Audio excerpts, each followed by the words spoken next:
January 17th, Sacred Service. With good will doing service as to the Lord and not to men. Ephesians chapter 6 verse 7. Paul's instructions to slaves in Ephesians chapter 6 verses 5 to 8 are freighted with the meaning for all who profess to be servants of Jesus Christ. They show, first of all, that any honorable work, no matter how menial it is, can be done to the glory of God. The slaves to whom Paul wrote may have mopped floors, cooked meals, washed dishes, tended animals, or cultivated crops. Yet the apostle said that these chores could be done as unto Christ. In verse 5, that in performing them, the slaves were the bondservants of Christ, doing the will of God.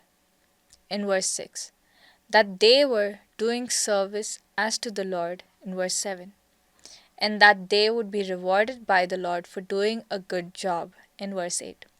It is easy in our thinking to make a dichotomy between the secular and the sacred.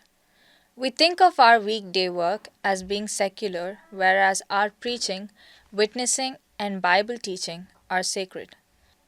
But this passage teaches that, for the Christian, there need be no such distinction.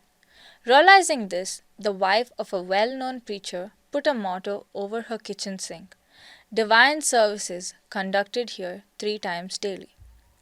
A servant with this clause makes drudgery divine.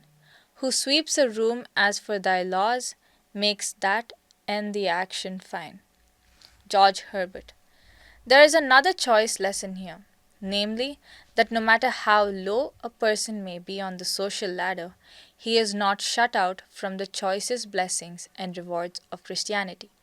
He may never exchange his work clothes for a business suit, but if his work is of such good quality as to bring glory to Christ, he will receive a full reward, knowing that whatsoever good thing any man doeth, that same shall he receive of the Lord, whether he be bond or free. Verse 8.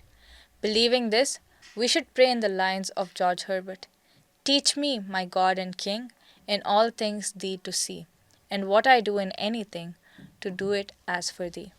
Amen.